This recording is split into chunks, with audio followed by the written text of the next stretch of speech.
आज की कहानी। अच्छा इंसान कैसे बने। एक बार की बात है, एक छोटे से गांव में रघुवीर नाम का एक व्यक्ति रहता था। रघुवीर को गांव में बहुत लोग पसंद नहीं करते थे, क्योंकि वह हमेशा दूसरों की गलतियां ही ढूंढता था। कोई व्यक्ति गरीब हो, किसी का पहनावा उसे ठीक न लगे या किसी की आदतें उसे पसंद न आई, रघुवीर को हर किसी में कोई न कोई कमी जरूर दिखाई देती थी। धीरे धीरे गांव वाले उससे कतराने लगे। जब भी वो किसी के घर के पास से गुजरता, लोग उससे बचने के लिए अपने दरवाजे बंद कर लेते या रास्ता बदल लेते थे। समय के साथ रघुवीर अकेला पड़ने लगा। एक दिन गांव के एक बुजुर्ग ने उससे कहा, रघुवीर बेटा, हर किसी में दोष क्यों देखते हो? कभी किसी की अच्छाई भी देखना सीखो। रघुवीर हंसते हुए बोला, बाबा, अच्छाई इस दुनिया में बची ही कहाँ है। बुजुर्ग मुस्कुराए और बोले, चलो मैं तुम्हें एक कहानी सुनाता हूँ। रघुवीर ने उत्सुकता से कहानी सुननी शुरू की। बुजुर्ग ने कहा, बहुत समय पहले एक संत थे जिनका नाम था स्वामी जीवनानंद।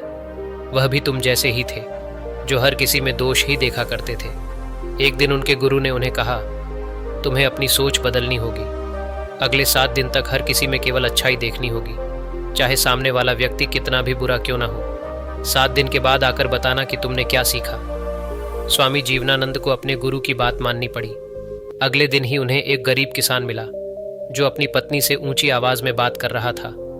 स्वामी को गुस्सा आया, लेकिन फिर उन्होंने ध्यान से देखा तो पाया कि वह किसान अपनी पत्नी की भलाई के लिए चिंता कर रहा था। पहली बार स्वामी जीवनानंद ने किसी में अच्छाई देखी।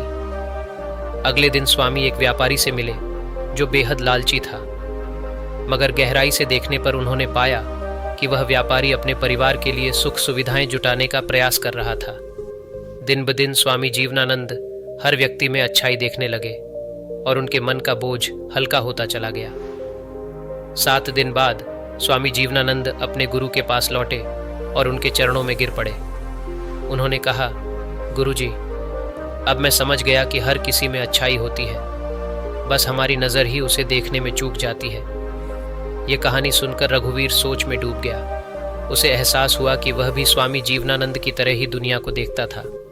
उस दिन से उसने हर व्यक्ति में अच्छाई ढूंढने का संकल्प लिया। धीरे धीरे उसकी सोच बदल गई और उसके प्रति गांव वालों का व्यवहार भी। अब गांव वाले उससे हंसते मुस्कुराते हुए मिलते थे और उसमें अपनापन महसूस करते थे। इस तरह रघुवीर ने अपनी जिंदगी में एक नई रोशनी और सुकून पाया। अगर आपको यह कहानी अच्छी लगी हो तो इसे लाइक करें और अपने मित्रों के साथ ज़रूर शेयर करें। और भी इसी तरह की अच्छी और प्रेरणादायक कहानियों के लिए आपसे निवेदन है कि आप हमारे चैनल को सब्सक्राइब करें। मिलते हैं अगली कहानी के साथ। तब तक के लिए अपना ख्याल रखें। धन्यवाद।